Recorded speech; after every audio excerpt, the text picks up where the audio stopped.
the Jackie Gleason Show. And away we go! How sweet it is!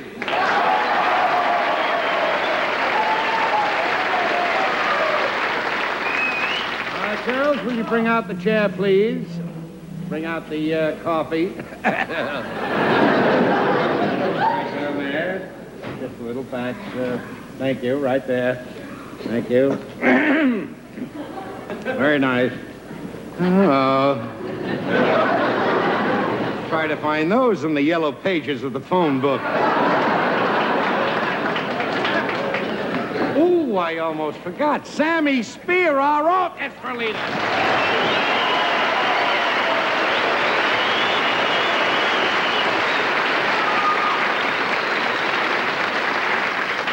That's a lovely outfit you have on tonight, Sam. Thanks, Jack. I've seen better suits than that thrown out of the small claims court. That is nice. That's handmade. Made by a stagehand. I must say that, where are you? Oh. I must say that I'm a little upset tonight, a little aggravated. There's a restaurant. I don't want to mention the name of the place. I'll mention it. Max Asner's restaurant. It's called a Stage Delicatessen. It's down the street, and they have sandwiches named after celebrities. You know, they got a Jack Benny sandwich. It's raw hamburger with little chives on it and chopped onions and an egg and everything. And they got another one, Bob Hope sandwich, which is lox and cream cheese and some kind of chopped up corned beef on it. You know, all fancy sandwiches. Now, I've been going to this joint for about, must be 20 years. So I told the guy, Max, I said, how is it that you don't have a Jackie Gleason sandwich on the thing here? He said, believe me, it just slipped my memory. He says, I'll have one for you, don't worry. Well, the day I go over there, you know, to have some lunch with Sammy, and I sit down, and I pick up the menu, and there's a Jackie Gleason sandwich. Turkey on rye. So I call him over. I said, do you mean to tell me this is the best you can do? Sliced turkey on rye? He says, no, not sliced turkey, a whole turkey on rye. A little compliment if you can. Away we go.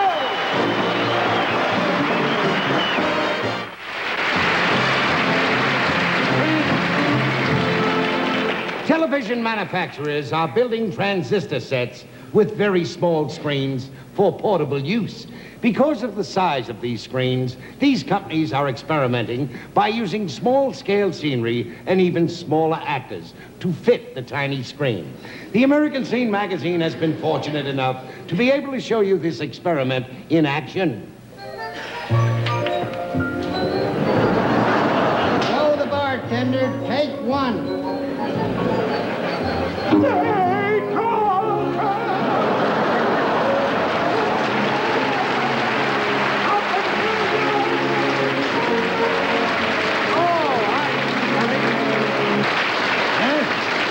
Crazy? Oh, he's in the back. I'll call him out. Hey, Crazy!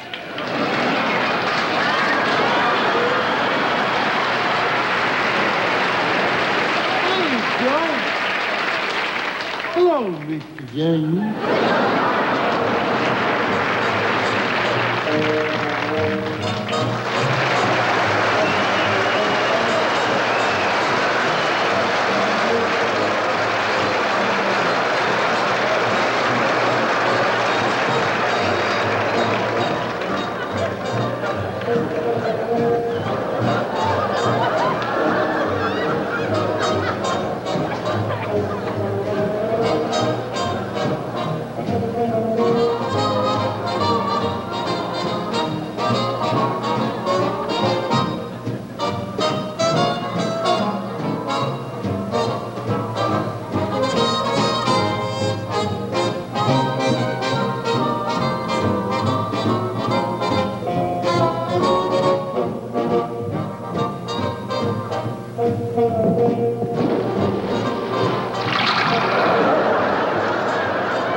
Cars in our major cities, parking has become a terrible problem. Many people are forced to double park. The American Scene magazine now shows you a flagrant example of this double parking.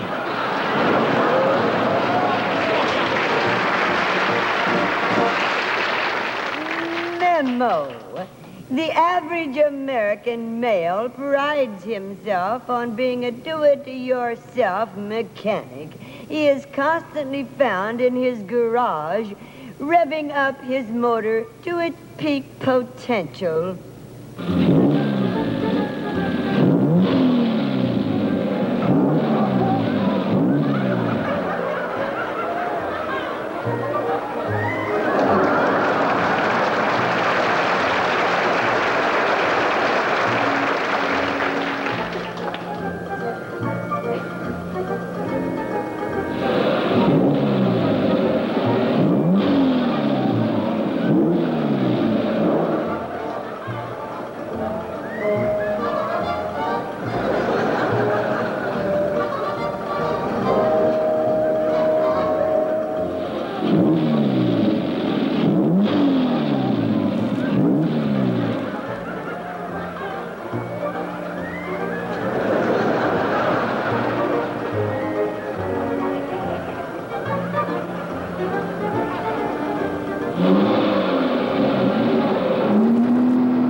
Many of our American parks is marred by litterbugs who throw newspapers indiscriminately on the ground. Attendants are kept busy trying to keep our parks free of this litter.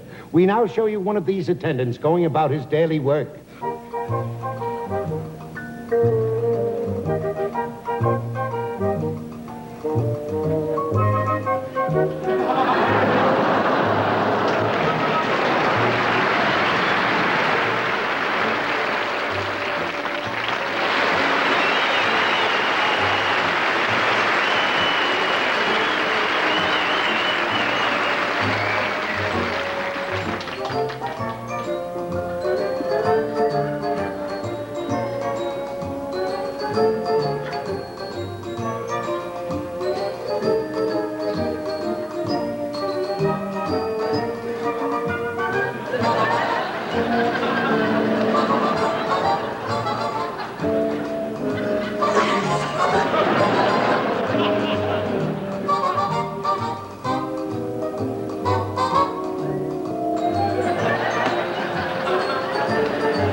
Of many Americans is losing weight. The American Scene magazine now shows you one solution to the diet problem offered by a refrigerator company.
Down, down, down, down, down, down.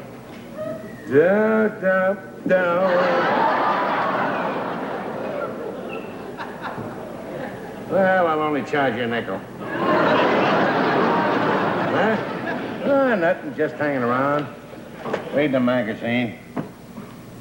American Scene magazine. They got a story in here. It's beautiful down here. It's about a tailor. He's a lady's tailor. He's got a fat wife. And he's trying to get her to go on a diet, you know. So he figures out a sneaky way to do it. Every night when she goes to sleep, he takes her dress in about a ½ inch. He's doing this, you know, for about 4 weeks. Finally, she can't get into the dress. He got great results. She gave all the clothes to the Salvation Army, went out and bought an entire new wardrobe. Huh? Oh, he's in the back. I'll call him out. Hey, Craig!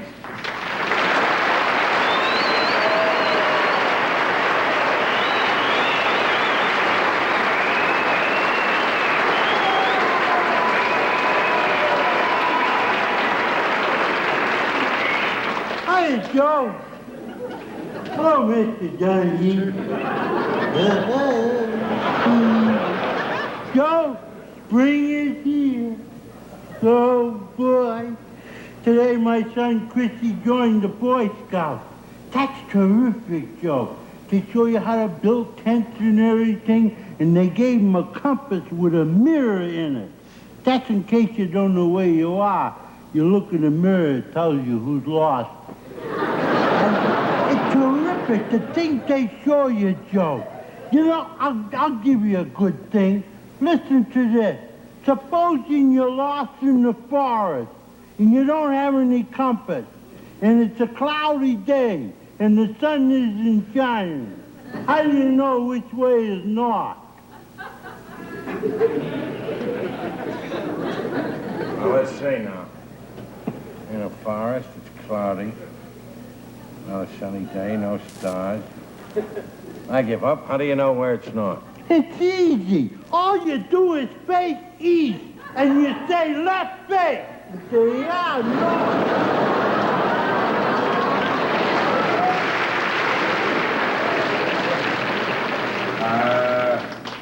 How do you know where's east? It's simple. You double check, Joe. All you do is face south, and you say about face. Say, yeah, north. And if you want to face southeast or west-north, you face Baltimore and you say right face, east, north face, left, turn to the right, south.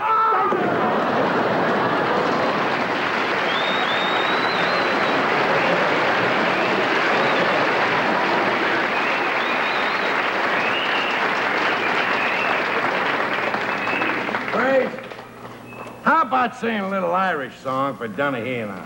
Okay, Joe. Hey, Donahue, put 15 cents on the floor.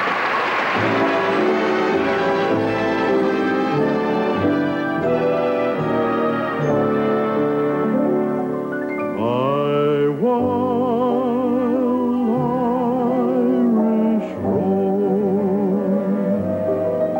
the sweetest flower that grows. You may search everywhere, but none can compare with my wild Irish rose. My wild Irish rose, the dearest flower that grows. And someday for my sake she may let me take the bloom from my wild Irish rose.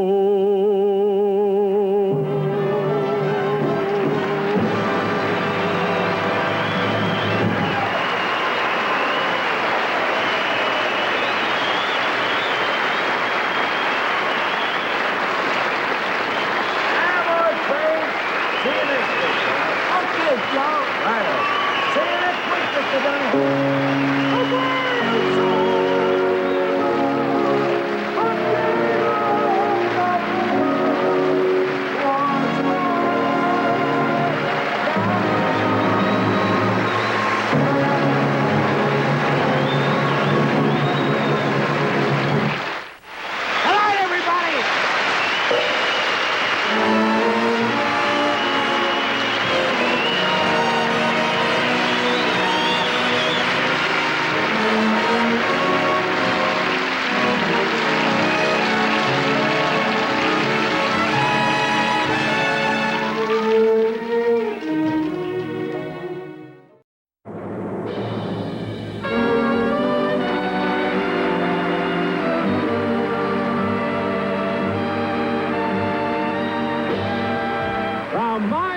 the sun and fun capital of the world, it's the Jackie Gleason Show. And away we go! How sweet it is! Will you bring out the chair, please, and the stuff? You bring it right out here. Put it right there. Just back up a little. Thank you, Miss Casey. Put that down there. The most beautiful stagehands in the world.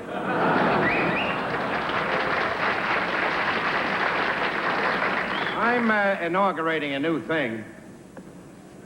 You know how they have coffee breaks after you work about 3 or 4 hours, you have a coffee break? I'm starting a new thing. Before you even get started working, you have a coffee break. Oh.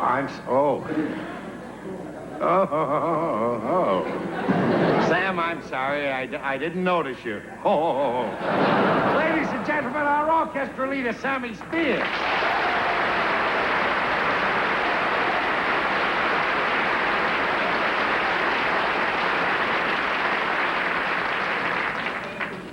I'm sorry, Sam, that I didn't notice you. How could anyone not notice you in that beautiful outfit? That is something, I'll tell you that. You know, Sam has a very extensive wardrobe. He never wears a suit twice. He hasn't got the guts to wear it twice. Now, he's got a new tailor now. That new tailor looked like he had a little too much old tailor when he made that suit up. Hey, I gotta tell you something. You know how things aggravate you? I gotta tell you this. A couple of days ago, I was up in Peekskill in my house. And I never get up there often because it's too far from New York, you know. It takes an hour to get up there, and I love the joint, and I love the neighbors and everything else. Peekskill's a great town. But I never get up there. Well, anyway, I'm up there, and I'm going through my closets to see what I have to throw out, what I have to keep. And I found a suit that was 3 years old. Now, you know how I put on weight and take off weight and everything. But I said, well, I'll try it on just to see if it fits. And I tried it on, and it fit perfectly. Just beautiful. I was a doll in this thing. I was parading up and down in front of the mirror, you know, to put on a suit after 3 years. And I put my hand in my pocket, and I pulled out a little check. And it was a check for a pair of shoes I had taken to have repaired. Some heels put on. And it was 3 years old. But I figured, well, just for laughs, I'm not doing anything. I'll go over to the shoemakers and see, you know, if they still have the shoes. So I go over there, and I give the guy the check. He says, okay. Now he's gone for a few minutes, and I figure he can't find, you know, the shoes. 3 years. He comes back, and I said, you couldn't find the shoes, right? He says, oh, yeah, I found them. They'll be ready next week.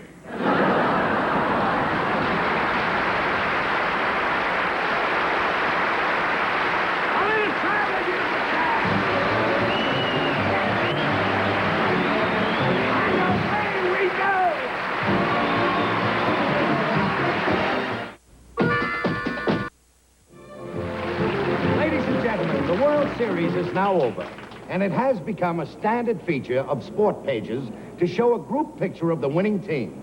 The American Scene magazine has an exclusive team picture of this year's World Series winner. Nothing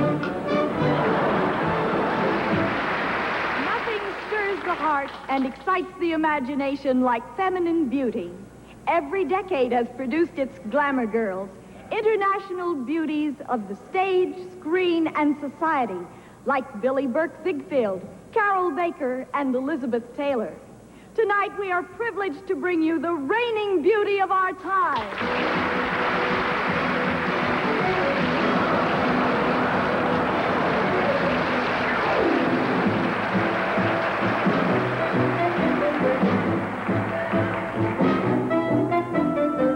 Draped in fashion, pulsing with passion, heavenly to clutch. A female fire named Desire. Look, don't touch. Piercing and torrid, look at my forehead. Isn't it too much? A Roman candle don't touch. Sensuous, sensuous, suitors continuous, beautiful, not vain. I put Helen of Troy in eclipse, her face haunts 1,000 ships, but mine sank the battleship Maine. Cloaked in mystery, rewriting history, beauty is my crutch. My sex appeal could cut through steel. Look, don't touch.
Kind of does something to you, don't it?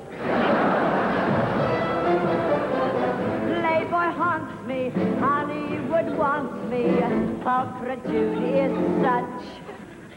Oh, camera with magic lens, you and I are more than friends.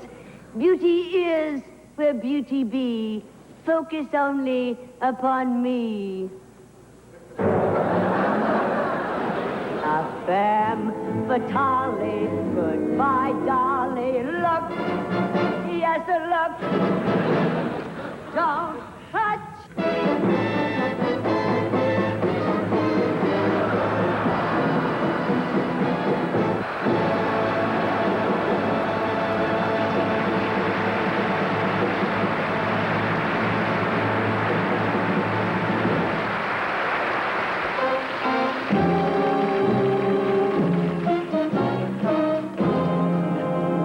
Ladies and gentlemen, the battle for high ratings among the three major television networks gets fiercer every year.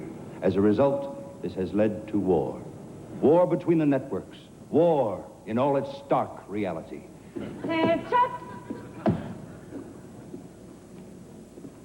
At ease, men.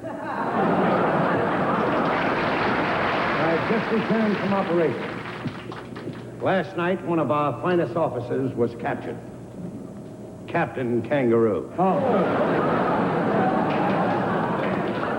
We have to be on our guard. I have a message, sir. The enemy just flew over our lines in a helicopter and dropped these propaganda leaflets. Listen to this, men. Men, give up the fight. You haven't got a chance. Make a switch. String along with Mitch. Remember, NBC stands for nothing but contentment. P.S. Tune in at 3 o'clock and hear your radio girlfriend, NBC Rose.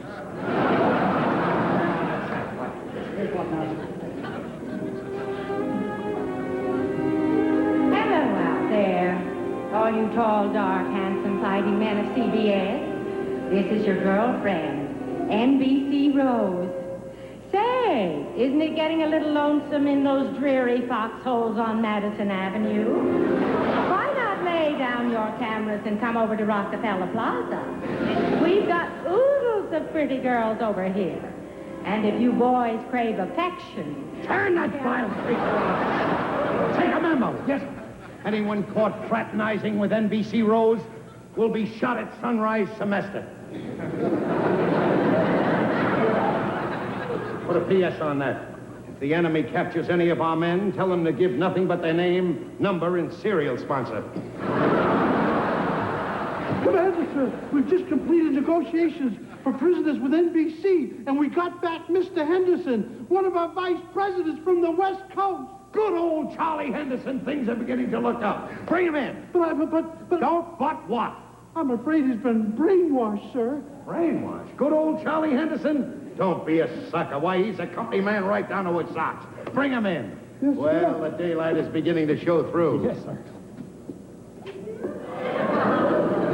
Hello, old Charlie. Don't call me Charlie. Charlie, this is Commander Grump, the head of the network. This network is a vast wasteland. It's doomed. It sends out fuzzy pictures. What? Thank you, sir. He's been brainwashed. Don't be a fool. Come on, Charlie. Tell him what network you love. The network I love has 3 chimes. Bong, bong. Stop! One more bang and bang. Come on, you remember me, good old Bobby Grump? We started in CBS radio together. Remember Merton Marge, My Gal Sunday, the Goldbergs? What'll I do with him, sir? This calls for shock therapy. Take him down and show him 2 hours of commercials.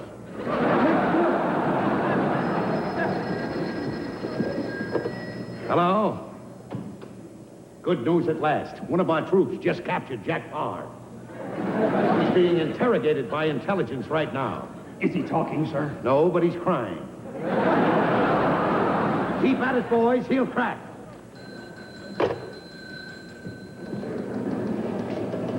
Another disaster. They've just captured Jackie Gleason. This is the worst thing that could have happened. Why, sir? Why? Because an army travels on its stomach. They can travel for 20 years on Gleason's stomach.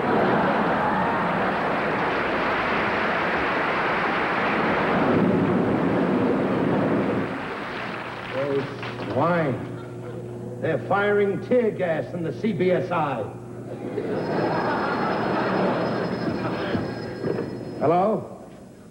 Who? The General. It's the big Magoo himself from NBC. This is Commander Grump, General. What do you want? Is that so? He says we're surrounded by Kane's 100. We give up, we're wiped out. We're never gonna give up, General. Do you hear that? We're never gonna give up. And do you know why? Because we're gonna keep fighting. We're gonna keep fighting as long as there's a TV antenna flying. We'll fight you in the cities. We'll fight you on the farms. We'll fight you at the beaches. Yes, at the beaches. We're selling a lot of portables now. We'll fight you at the beaches. You'll never beat us. And do you know why, General? Because we're indestructible. That's why. That's why. Yes, sir. I pledge allegiance to CBS and to the sponsors for which it stands. One network indispensable with station breaks for all.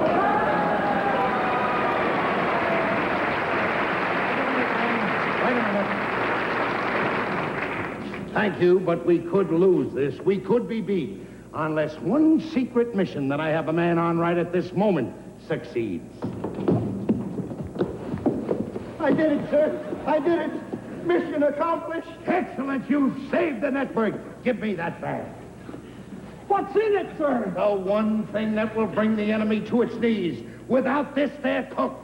What is it? The NBC Peacock.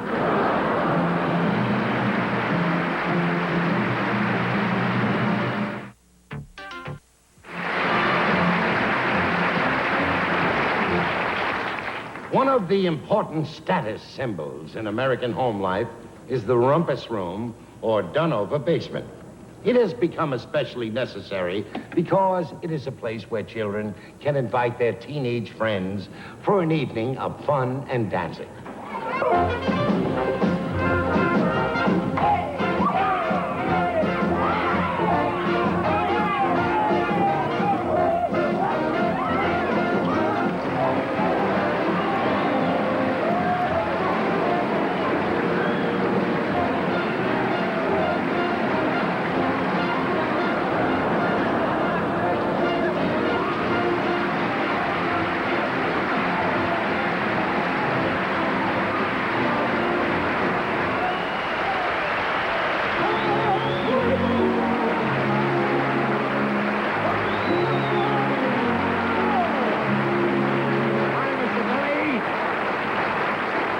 Night, Dick.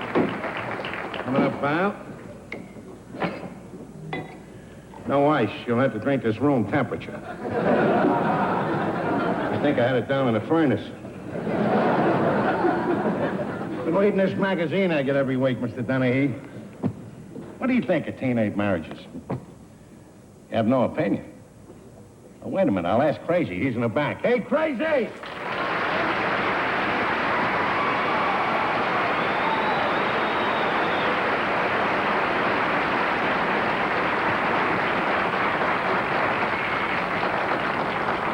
Hi, Joe.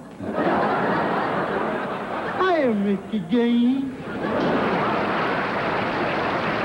Oh, Joe, you remember when you had your first day as a teenager?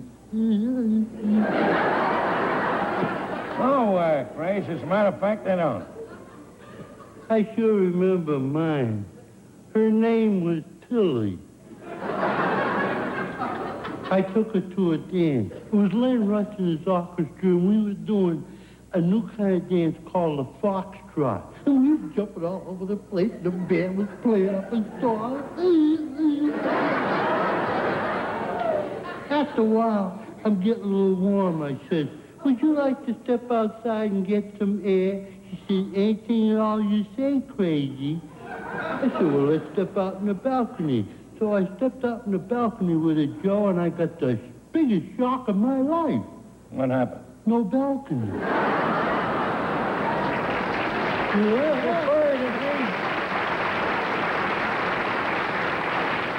Grace, you got a teenager of your own, haven't you? I got a daughter 15 years old that drives me nuts. She keeps falling in love with those television stars. Oh, about a month ago, she comes in the house, she says, I love Ben Casey, Ben Casey, Ben Casey. She bleaches her hair blonde so she looks like Dr. Zobar. Next day, she's in love with Jack Parr. Next day, she's in love with... Jackie Gleason. Then it's Huntley and Brinkley. Huntley in the afternoon, Brinkley in the evening. The other morning, she comes in for breakfast. She says, I love Walter Cronkite. I said, I've had it. And I accidentally, on purpose, busted the TV set. Did that put a stop to it? No, she fell in love with the repairman.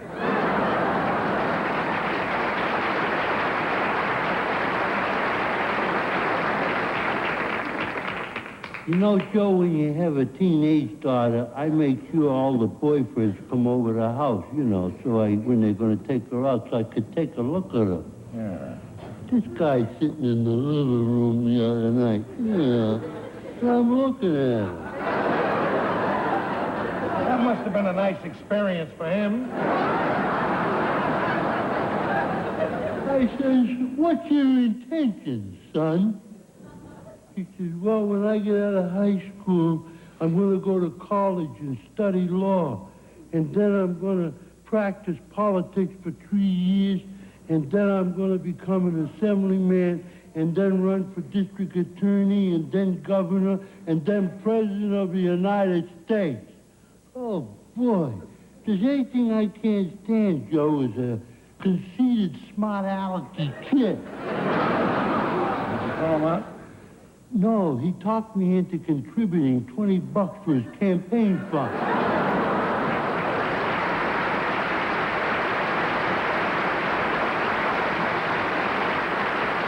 You know, Joe, I'll do anything for my daughter, except let her drive my car. She's just like the wife.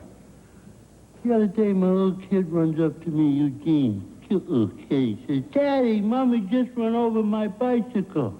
I said, I told you not to leave it in the driveway. He says, I didn't. It was in the living room.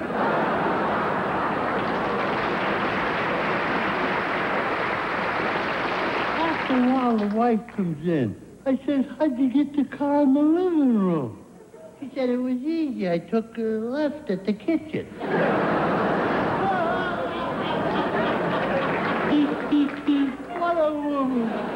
One night, my other son's going out on a date. I says, all right, now, be home at 11 o'clock. And don't go parking and necking. And be a good boy. He said, okay, Pop. Give me $50 and I'll be a good boy. I didn't like that joke. You gotta pay kids nowadays to be good. Yeah. Look at me. I've been good all my life for nothing.